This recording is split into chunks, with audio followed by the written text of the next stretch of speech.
Everybody, and hello everybody, and welcome to this session hosted by EFCEM as the European Federation of Catering Equipment Manufacturers, and also NAFEM on behalf of North American colleagues, really focused on the issue of connectivity within the food service equipment industry. As I've already outlined, this is an international webinar that we've put together to share best practice and also to share knowledge. Perhaps I could ask, if anybody isn't speaking, if you could just mute your microphone, and that will save any background noise. One of the key issues that both NAFEM and EFCEM have addressed in looking at connectivity is the need to unify and share best practice and knowledge across the supply chain. So for the food service equipment industry, that comprises, yes, manufacturers and importers of equipment, those that specify and design kitchens, the installers and the operators. And so in bringing that whole supply chain together, we see this as part of helping businesses develop their data strategies and look at the opportunities that are available to enable connectivity between food service equipment. This webinar is part of the overall data strategy work that we're doing to try and build confidence, to build penetration of connected appliances and maximize their use and give really supply chain confidence, I guess. But what we really want to focus on today are the practical issues of how to use and implement, in this case, the OPC UA protocol. And we will be allowing about 10 minutes at the end of the session, which will last an hour, for questions. So if you have any questions, feel free to either post them in the chat or we'll make the time available at the end of the meeting. So let me just move on then to the cast that we have before you today. So we'll be starting off with Stefan Hoppe from the OPC Foundation, and Stefan is the founder and president of the organization. Significant work has gone on in representing the food service equipment industry within their work, building what they have in being a very effective machine-to-machine communication tool. And Stefan will be talking to us in more detail about that. Then we'll have Fabian Anzmann from HKI. HKI is the German association, who is also a representative member within EFCEM and have assisted significantly in the development of the companion specifications, as they're called, that relate to OPC UA. And then we're going to have a session from Tomas Tulka from Rationale, who have implemented OPC UA. So what we want this to be is a learning platform to share what the opportunities are, what the developments are, and what the features are conceptually, but also relate that to the practical issues of using a communication framework within a piece of food service equipment. So that's enough from me. Thank you very much for attending. And Stefan, can I hand over to you, please, to take us through the key issues of what the latest developments are in OPC UA and bring the team that we have on the call up to speed with your innovations and developments. Okay. Over to you, Stefan, if I may.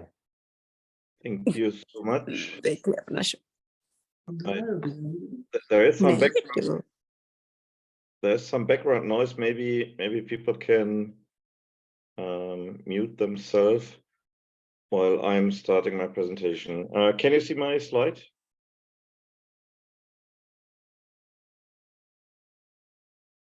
Hello, can you see my slide? Yes. Yeah. Oh, okay. Good. Thank you so much for presenting here.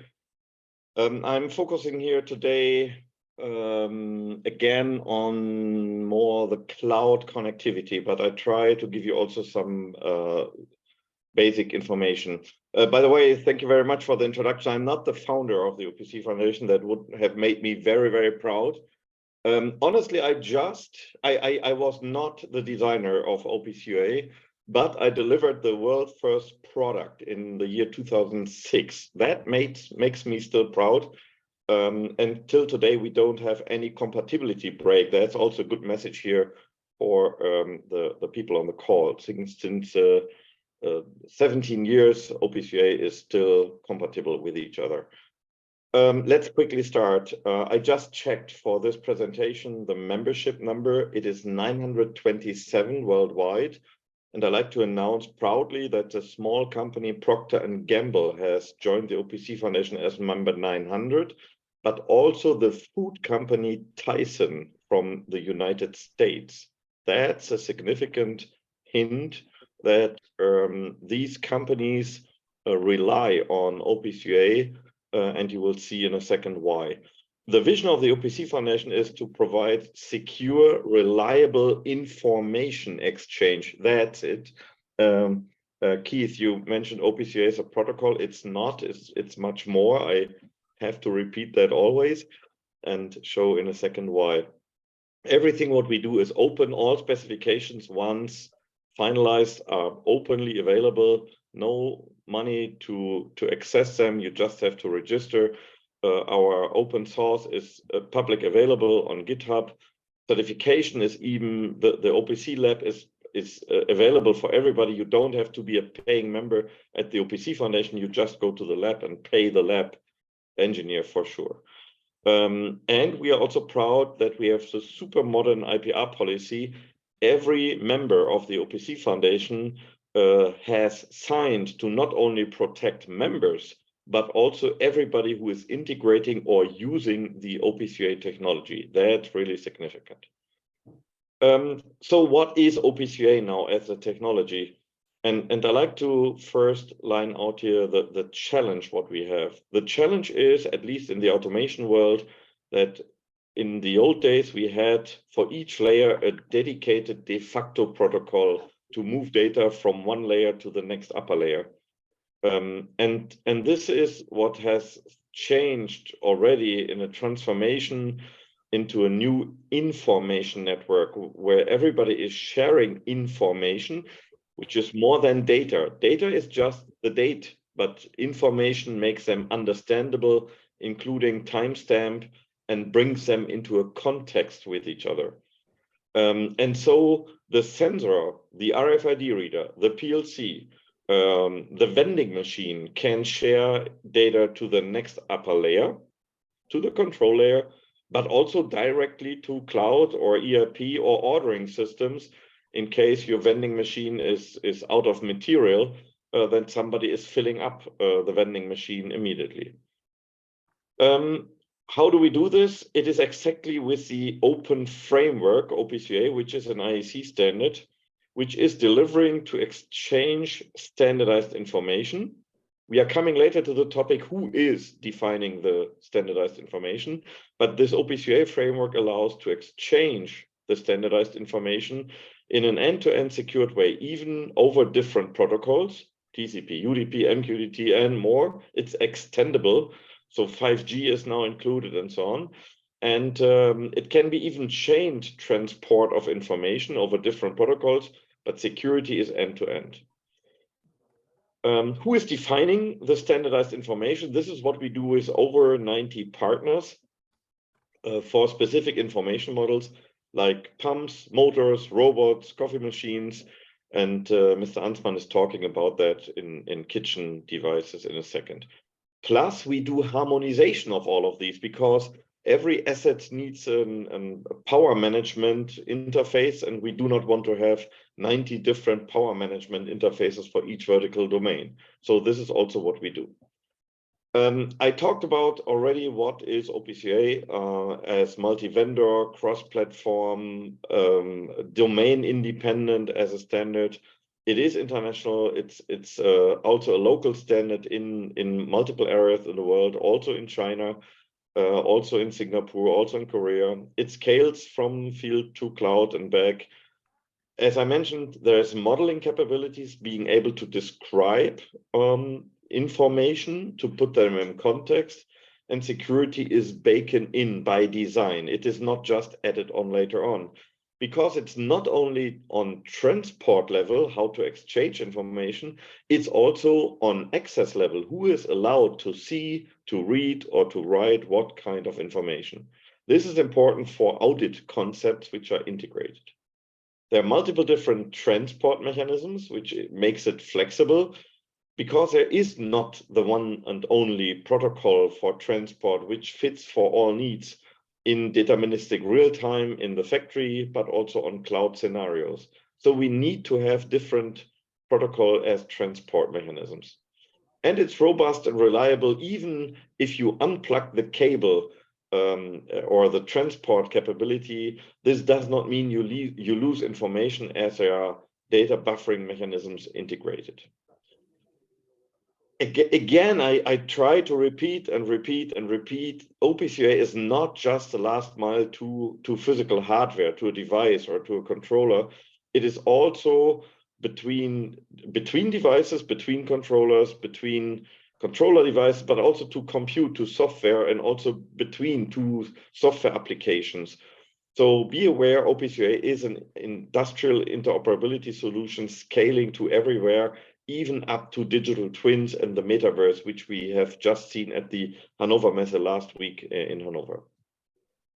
I'm not diving here deeply into OPC UA security. I already mentioned it's on multiple layers, but it's also that we have complete processes behind for weekly reviews of reactive topics, but also proactive topics, looking to the future, what needs to be involved.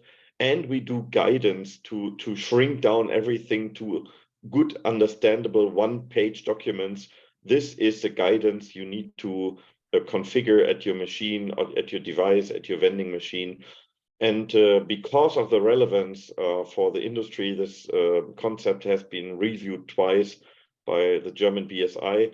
Right now, the France government is reviewing it, and we are also in contact with Homeland Security in North America and hope to publish something together with them soon. So this might be also really important for the North America attendees here. OPC UA is designed for critical infrastructure. We are even paying industrial hacker parties, events. Until now, nobody has been able to break in case the OPC UA server is correctly configured.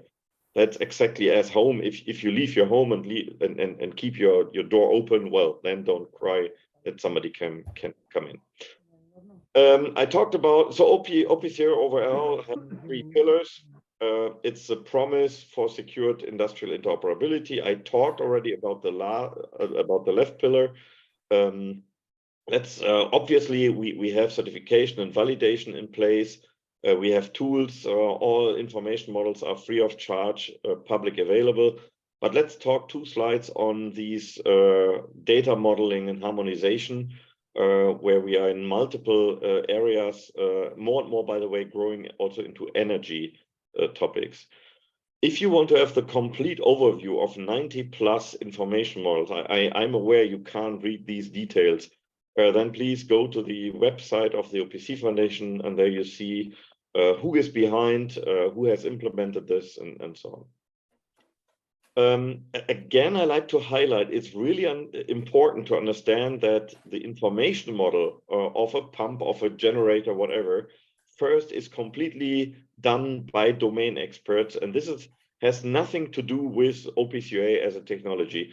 The key, first of all, is that domain experts come together and they agree on the semantic, on the information model. This is key number 1. Do people want to work together to have standardized information of their assets?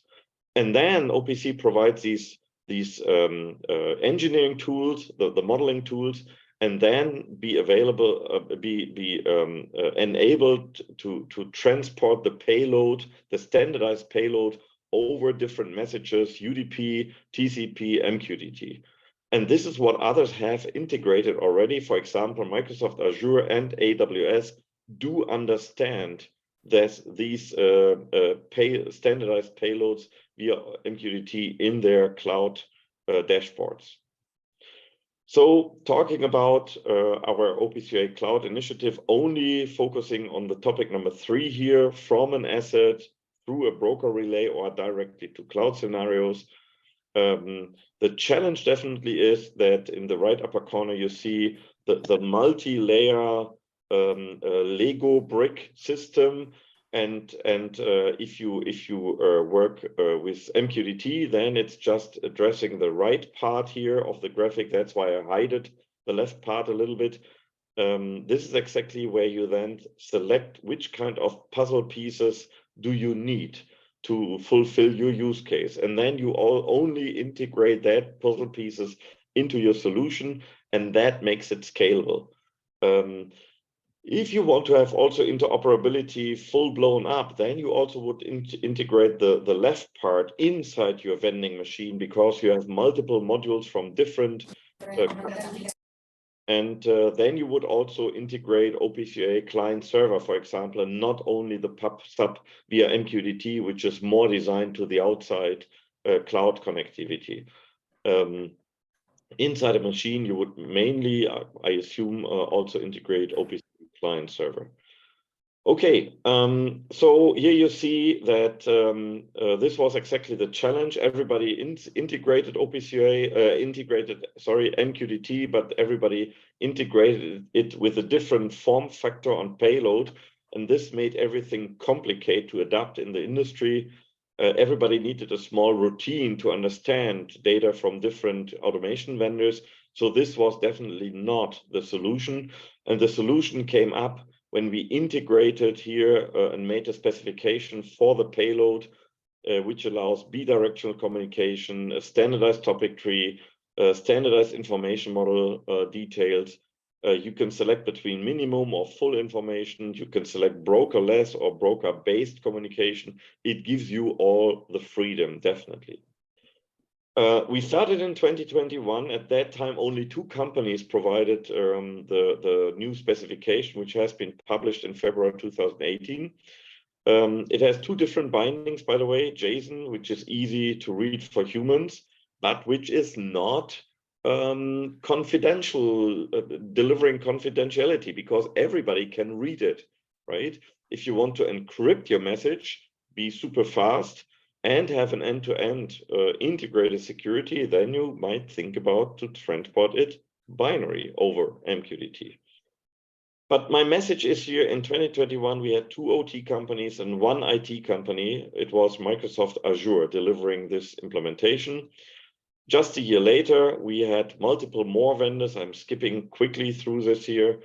We still have a 365 days a year ongoing Plugfest, where every time we can ramp up and integrate new devices. And at this Hannover Messe last week, we just integrated 18 additional OT companies just within 2 weeks before, from the medical pharmacy area. You see here with the red bubble that the laboratory analyzer devices, which helped us to analyze during the pandemic, is COVID here influenced in this probe or not? This complete industry has decided also to standardize with OPC UA, so that makes us obviously very proud. Here you see that AWS and Microsoft Azure, so now 2 IT companies, have delivered the implementation. And this means, to repeat that clearly, once you have integrated OPC UA into your device, this means out of the box, you can push data without any additional effort to both dashboards, to Microsoft Azure or AWS. And if you switch later on from one vendor to the other one, you do not have to make any change in your device, because both of them understand the transport and the standardized information modeling being part of that. That's perfect and keeps you out of any lock-in for these vendors.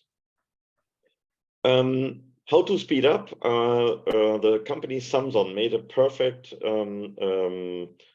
demo, because they just needed half a day to integrate their existing device extended with OPC UA and did an onboarding with Microsoft for the ACHEMA trade show.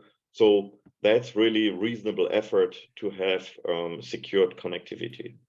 If you like to play around on your own, there is an IIoT starter kit, which is free of charge available. It's based on a Raspberry Pi platform. Within less than 1 hour, you have 3 different scenarios, and each of the scenarios just needs 3 steps.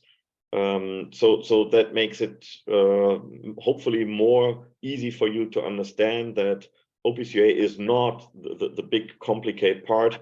Instead, it's really easy to set up, but it has really complexity inside.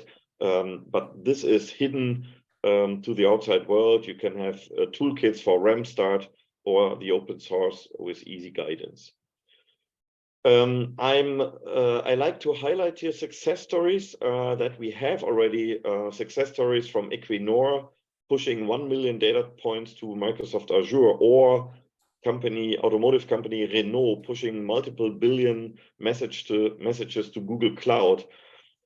And sure, I'm on all the other stories really proud. But what I like to announce is that shortly, within a few weeks, we are publishing the next story from the tobacco industry, to be more precisely from Philip Morris International.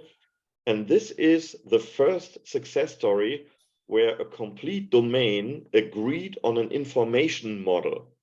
So again, there are 90 information models out, 50 of them are released, but till now we never had a success story where a company says, this has been the benefit that we agreed on this.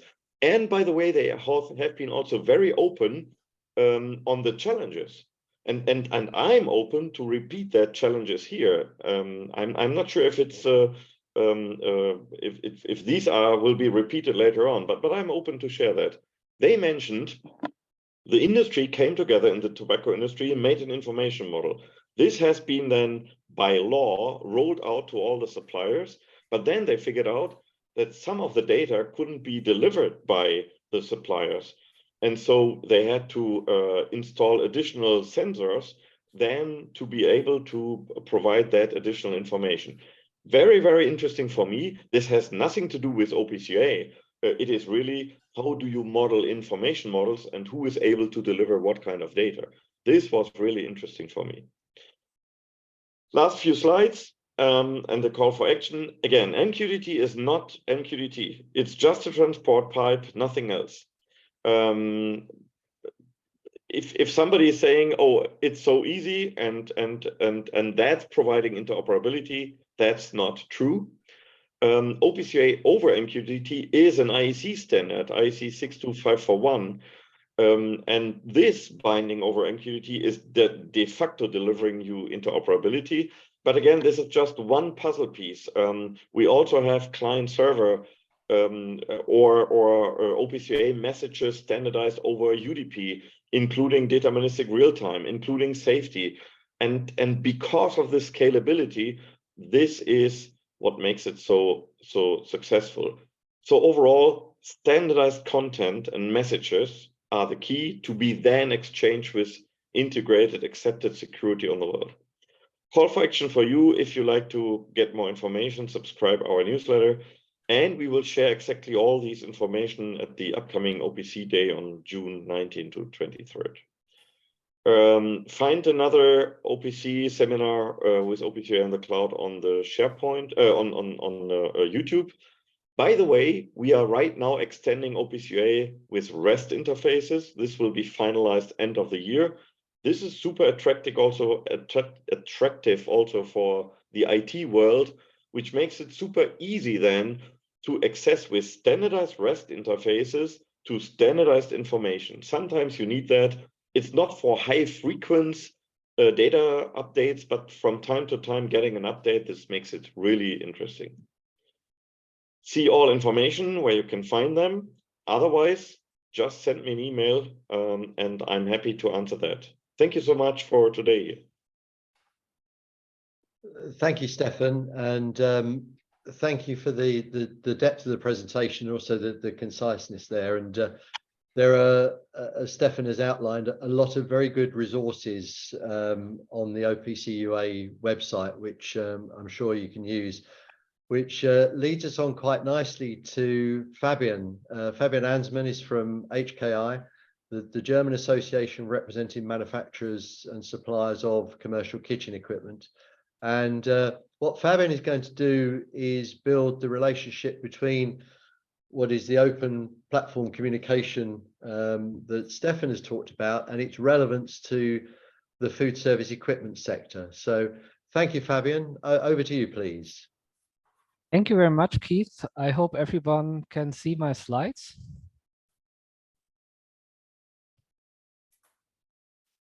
Yeah. Yep. Okay. Thank you very much. My name, as Keith already mentioned, is Fabian Anzmann. I'm working for the HKI, the Association for Commercial Kitchen Equipment Manufacturers in Germany. And I have also prepared a small presentation about adapting the OPC UA framework in the food service equipment sector. So we as an association, together with our manufacturer, we were developing a communication standard for commercial kitchen equipment. And for this, we were working together with the OPC Foundation, and we created a standard which is the basis now for reading data from devices in a standardized way. So the whole thing is manufacturer independent then.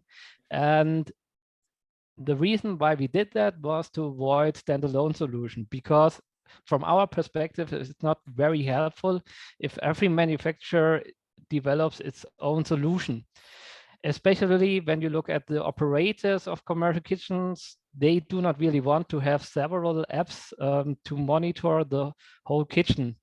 Also, they do not want to spend a disproportionate amount of time and effort to connect the appliances to a higher level system. And for that, we were looking for a solution and came up with the OPC Foundation. And since the OPC Foundation is more or less the experts for transporting the data with their kind of framework and their standards, we were the expert of what kind of data do we have to transport, and that was what we actually did with this companion specification. So we defined the data that is going to be transported for different device classes. And one important point what I want to mention here as well is that those information models, those can be extended by manufacturer specific data as well. So it also leaves room for manufacturer specific solutions. And yeah, it's just the core data what we defined. And this standard is available as OPC companion specification and can be accessed via the link which I put here down there. So in total, we have defined the data now for currently 16 device classes, which you can find here. So we have a device class for fryer, for combi steamer, for dishwashing machines, for coffee machines, and so on. And the data transmission itself is based on the open communication OPC UA standard. And as Stefan already mentioned, OPC UA is not a protocol. It supports all kinds of protocols. And this makes it very versatile in application. And due to the fact that OPC UA has also very high acceptance across sectors, so when you look into the machinery industry, it is used quite a lot, and also nowadays in the analytics sector, which Stefan just mentioned, this looks like that this is a solution which has high potential, and so we thought it might be not the worst idea to use OPC UA then, and went the next steps further. So what we did now in the companion specification is that we defined the general definition type for catering equipment.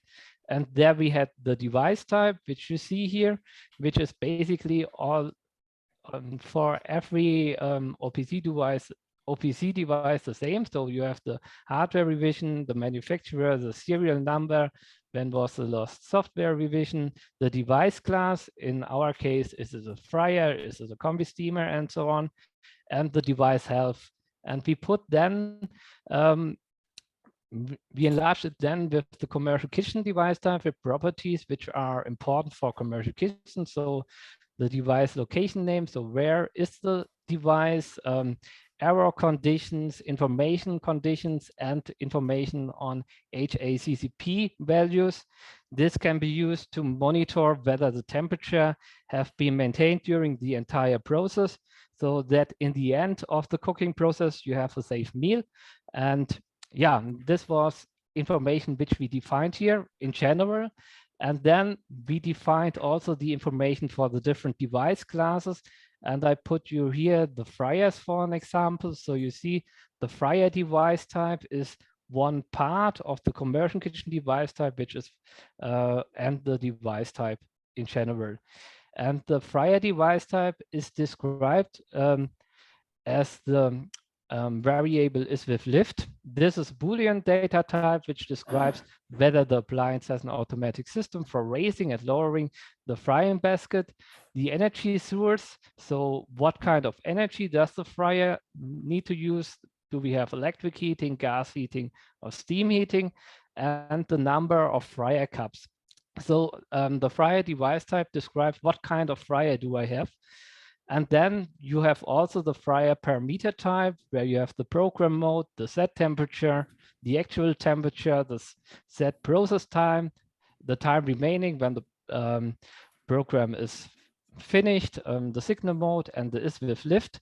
And those parameters are describing the function of the fryer, so you can monitor what kind of state the fryer actually is, and you can also check what kind of temperature do I have and are they all okay. And we defined then what kind, with those variables, we said what data type do we need. We defined the type definitions according to OPC UA.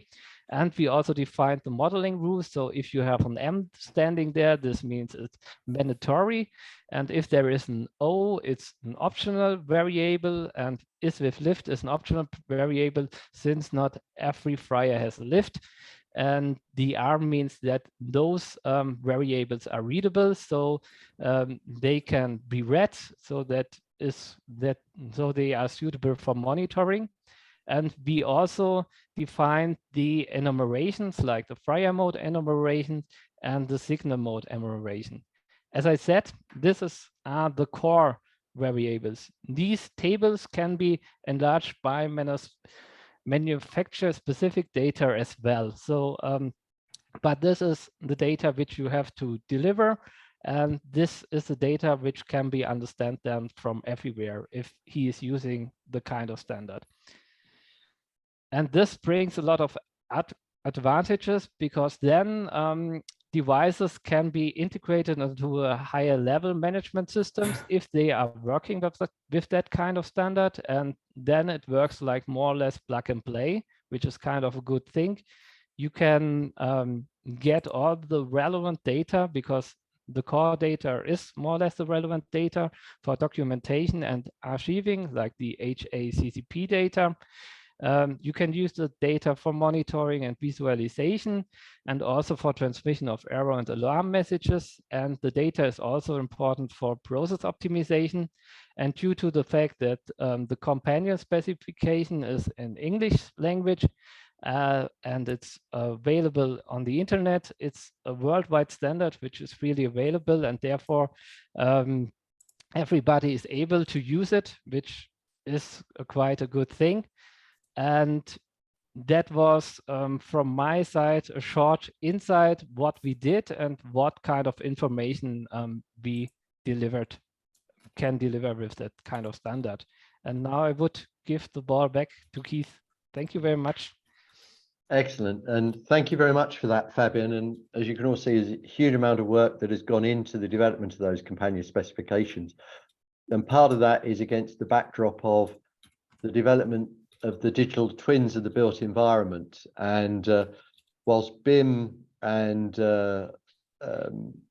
the attributes that come with BIM in terms of designing kitchens, what we now have with the companion specifications and the use of frameworks such as OPC UA is the ability for the communication to be complete in terms of the in-use phase of equipment, going back into the design process, which is then really starting to help us get on the journey of having digital twins for the built environment, which is where inevitably we're going to end up. So future-proofing is key to this work, and that's certainly the engagement that's gone on between EFCEM and NAFEM to facilitate and help the industry move forward on this. But now let's look at the practicalities, if we may, and we'll move to Tomas Tulka from Rationale, who have gone through the process of implementing OPC UA into their connected cooking equipment. And Tomas, grateful to you and Sebastian for taking us through the next phase of the session. Thank you. Thank you very much. Hello, and many thanks for the invitation. My name is Tomas Tulka. I work at Rationale AG, and I'm happy to share with you how we at Rationale implemented OPC UA in our platform, namely OPC UA 30200 for commercial kitchen equipment, as already presented by Fabian in the second presentation. I'm not sure if Rationale really needs a big introduction, so just very briefly, we are a German manufacturer and a retailer of commercial and industrial kitchen equipment for thermal food preparation. Over 1,200,000 combi steamers produced to date, almost 40 years of research in the field of industry scale cooking appliances, especially combination steam convection ovens. Over 140 million meals every day prepared in our devices. But I don't come from the device firmware development, as one might think. Rather, I am working on a software platform called Connected Cooking.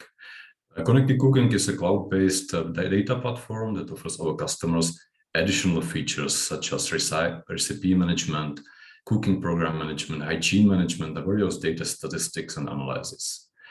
Most interesting is Connected Cooking for our big customers with a huge number of devices.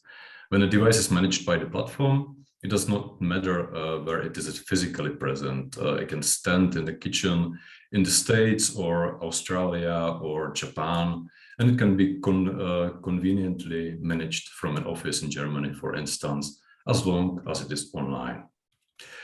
Now, for us today, Connected Cooking is especially interesting as a data-centric platform.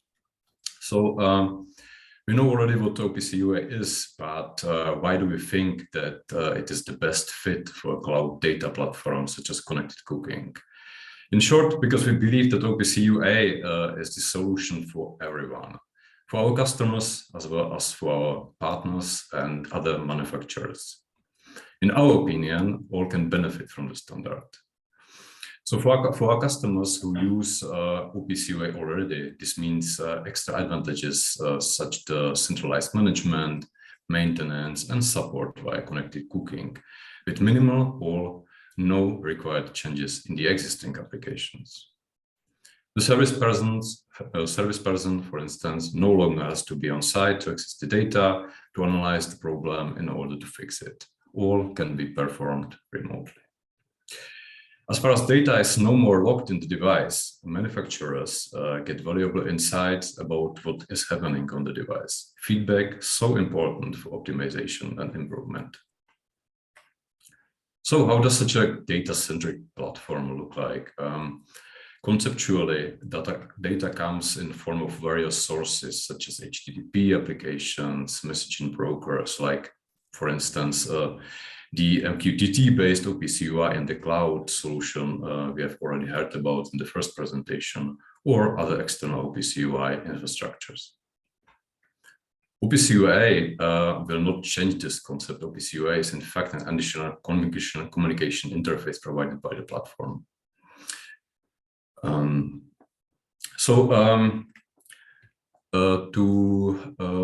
To understand the benefits of a centralized cloud platform, let us see where we come from first. Despite the fact that OPC UI evolves quickly as we saw in the first presentation, customers adopt sometimes not so quickly for various and often valid reasons. We must not ignore this and must offer a solution as convenient as possible with a smooth and seamless adoption. When OPC UI server runs on the device, which has been the case so far, the node structure is static to reflect the device it runs on. To access the server and its interfaces, one needs local access to the network the device runs in. Quite inconvenient. Obviously, there's no centralized management or maintenance of the device. And the biggest pain point would be the fact that the data is locked in the device and therefore practically lost for the manufacturer. The situation is different when the device is connected via connected cooking. Platform is multi-tenant by definition. That means it can serve multiple tenants, organizations, users, and their devices. The node structure must therefore be dynamic to reflect this dynamic nature of the platform. Users must not see devices that belongs to other users, and the view on the data must be able to react on changes such as adding or removing devices. For us at Rational, this represents the main challenge. Also, a good platform must be transparent to the end users. That is, a user is not supposed to see a difference between working remotely on the platform or directly on a local device. These challenges were accepted by Connected Cooking team, and we created a simple, lightweight Java library called OPC UA Dynamic Node Manager. The library is vendor independent. The software can theoretically use an existing Java SDK for OPC UA. This is achieved via adapters, which implement a single, well-defined interface.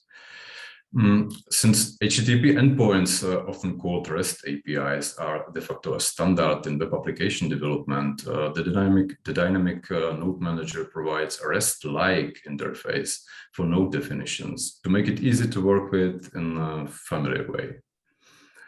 The node IDs, for instance, must be dynamical, but on the other hand, stable and unique, so automatization application can rely on them. This was achieved by a convention where node IDs are generated from a well-defined notation and a variable placeholder that is unique for the particular device, as you can see in the picture. So you can see the definition on the top of the picture, which is an input for the node manager. And on the left side, there is a concrete request from the client, from the OPC UA client, where the ID placeholder was replaced with the concrete ID, like in this case, 2.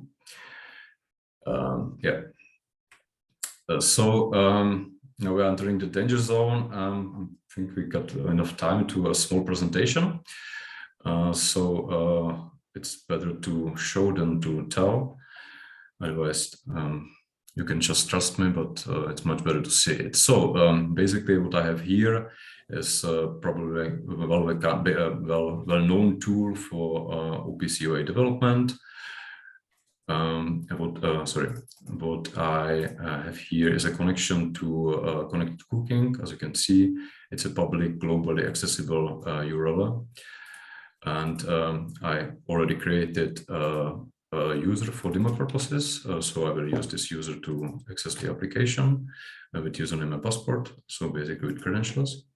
If I connect by myself, I should see a set of devices that are unique for the particular user. So the user could be some grouping, or it could be an organization itself. So for instance, here we can see two devices that both implements the OPC UA 30200 specification for combi steamers. So we see basically the same thing which we should see when working on a local devices. So when I disconnect and connect once again as a different user, not changing the URL, so the Connected Cooking application is the same, the Connected Cooking platform is the same. I just change the credentials. I connect myself again. And in this case, I see very different set of devices here. Again, all of them are implementing the specification, but as you can see, the change was quite minimal or almost none. All right, so back to the presentation. In the end, there's a good news. The library I presented to you is free and open source, so you are welcome to download it and use it and benefit from it as well. And that's all from my side. Thank you very much. I think I can take your question in the last time slot. Excellent. And thank you very much for that, Thomas. And I think there we see the practicalities of OPC in use and building on the work that's gone on through the companion specifications and underlining the value of OPC UA as a communication channel for the exchange of data. Let's open the session up for questions. We've allowed 10 minutes or so for questions, and it's important that all of you get as much out of this session as possible. We want it to be interactive, we want it to be useful, and so please just open up your microphone and feel free to ask whatever question you have of either Stefan, Fabian, or indeed Thomas, and I'm sure they'll be delighted to answer them. Over to you. Come on, don't be shy.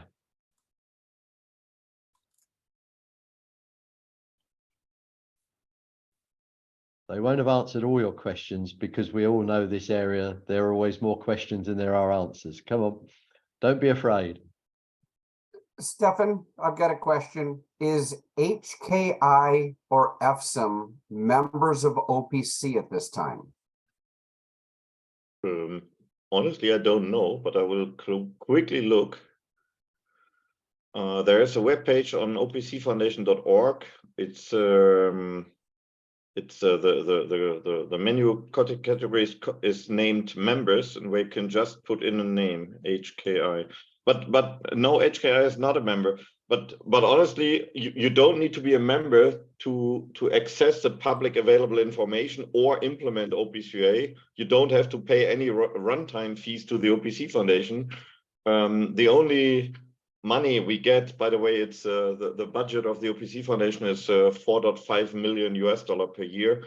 Is just by member fee of 925 members. We don't earn any member fees or any money on runtime fee or whatever. I have been myself a developer for 10 years and a product manager for 10 years, and I believe associations are there for companies to help them and not earn money, right? This is what I hate. Yeah, that's why we keep the member fees also super low compared to others. And Kevin, if I can just pick up that on behalf of EFCEM, what EFCEM is looking to do as the European Federation that represents 10 national associations in Europe, and similarly with the involvement with NAFEM in our discussions, is purely to act as a catalyst to facilitate the discussion. There is no financial engagement or any other engagement at all between OPC UA and EFCEM. And what we're looking to do is try and make tomorrow better than yesterday through sharing knowledge and information. And that's really the purpose for setting up this call today, to do exactly that and show companies are free to use whichever technology they choose. So we're really facilitating the discussion in all of this, recognizing there is also the NAFEM, which is a protocol, Stefan, forgive me, the NAFEM data protocol out there as well. We just want to make as much of the market available of what's available. Yeah, I like to add, Keith, nobody needs to be a member to work. Also, other associations don't have to be a member and shouldn't become a member of the OPC Foundation. No. We in general, we have two kind of agreements. One agreement is we are friends, we like each other, and we just exchange internal information to avoid any double standardization. This is number one. Just, hey, we share information, what we are doing right now internally. And the second one is to create something together, new content together. This is what we did with HKI, and then both organizations are the owners, because I believe if you jointly work together, then also the result is jointly owned, right? So HKI is the same same co-owner on same nose level as the OPC Foundation is, and this makes all members of HKI an owner of that spec, right? And yeah, that's fair. Right. That's kind of what I'm trying to get at, Stefan. When we talked, I don't know, a month or two ago, I didn't know if NAFEM would need to be a member to help. No. Okay, so membership is not required. The other thing that I learned today, and Fabian, I guess this more to you, is that, so did HKI has built the dictionary for commercial kitchen equipment with OPC? Would that be the right way to say it? Yes. So we work together with the OPC Foundation, since they are the expert for the whole data infrastructure. And we did together with our manufacturer, we said like which kind of data is necessary for which kind of device. And this is basically what the content of the companion specification is. Right. No, Fabian, that's fantastic, because that's what we had talked about a couple months ago, that would NAFEM have to do that. So now, I don't mean to put you on the spot, but HKI is willing to share that with NAFEM or any manufacturer, or is it only for the HKI members? No, it's the companion specification is freely available on the internet. I think Stefan has also. I just sent the link. It's public, free of charge, available for everybody in the world. Right. You don't have to be a member of HKI. You don't have to be a member of the OPC Foundation. What we want, again, believe me, I don't get my money here on if somebody is more or less implementing OPCA. I want that we reduce double standardization in the world, that once a group of domain experts have already defined whatever, a pump or whatever in the world, that this is the definition, and obviously it can be extended for the future, but that we don't have groups on, oh, not done by me, let's start from scratch, right? And this is the most pain I see everywhere in the world, between developers of the same company, in the same country, between countries, between continents, and so on. That's a pain in, are we still recording? Wait, sorry. And yeah, and this is what we try to avoid. By the way, in North America, we are also with the OPAF organization extremely aligned.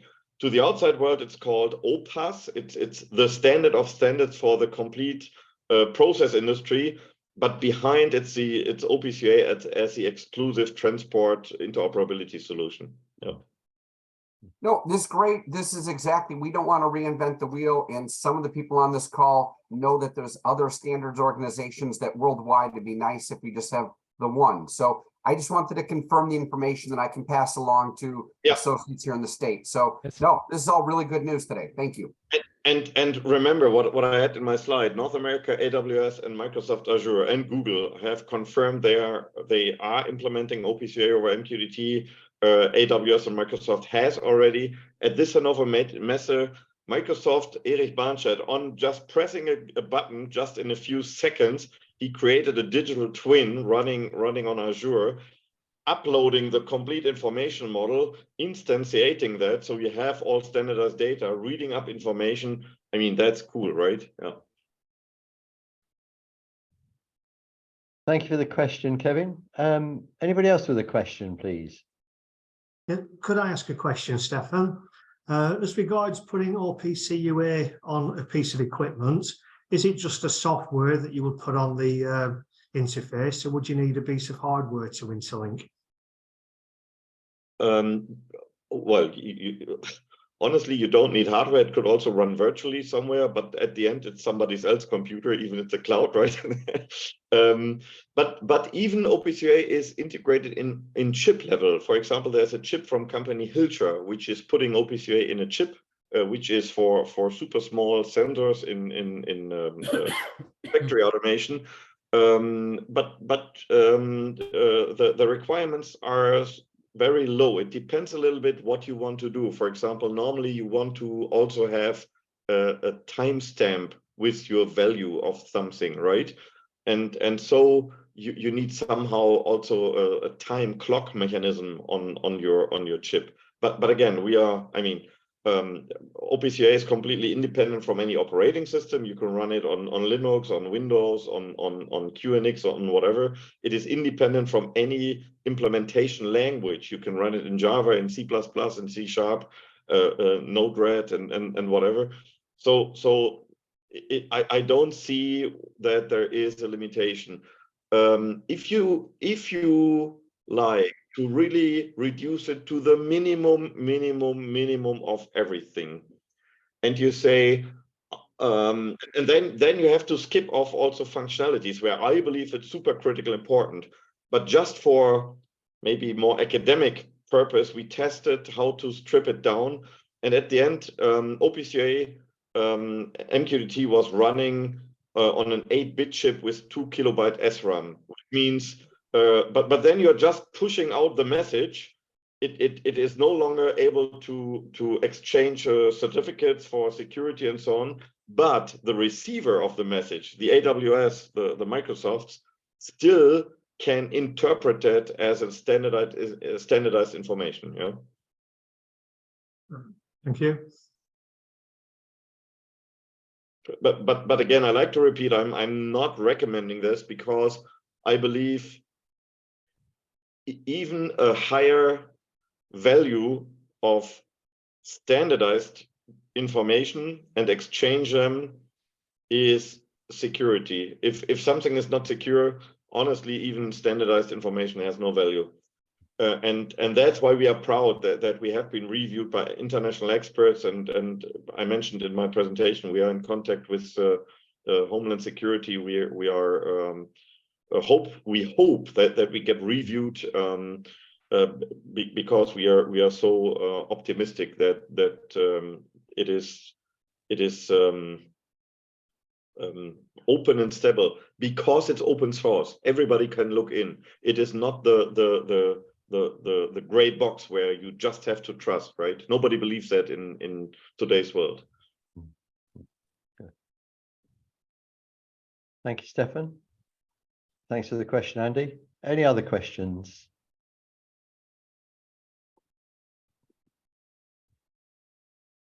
No? Okay. One thing I will say is, just as an aside, there is a group called EFCEM, which is developing the parameters for food service equipment. And if you go to ifcebim.org, you'll find the parameter list there. One of the parameters that was added last year, and it's a group that's jointly chaired by EFCEM and the FCSI, is to make reference to the connected facility within the equipment. So what we're looking to do is try and ensure that there's a complete circle of communication between all the different elements of equipment that's connectivity enabled with what frameworks that equipment may happen to use, so that the design community can start to specify equipment which has a connectivity standard attached to it. So this is part of the developmental work that we're doing, and indeed Andy, who's just spoken, is the co-convener of that group with Roberto Assi from FCSI. So as trade associations, what we're trying to do is provide the platforms that help the industry evolve and develop without there being any requirement, because there may be other methodologies that equipment want to use for their connectivity, and that's fine, that can be referenced too. So we're agnostic in what we're doing in representing the best interests of the industry in terms of connectivity. We're at the end of our hour. Thank you very much to all of you for your time attending today. We hope that that's been useful. If there is any work that you want to follow up on with us, please do so.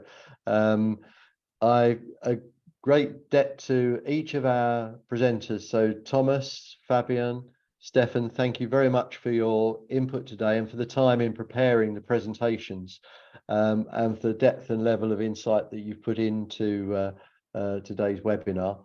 Recordings will be available and we'll circulate those as soon as we're able. So please feel free to pass the recording on to colleagues or others in the supply chain who you think will benefit. And certainly we'll look to put the link up on the EFCEM and perhaps on the NAFEM websites as soon as we're able to. So that concludes today. Thank you all very much for your time and for your input. And it's been a pleasure meeting you all. Thank you all very much. Thank you Bye. very much.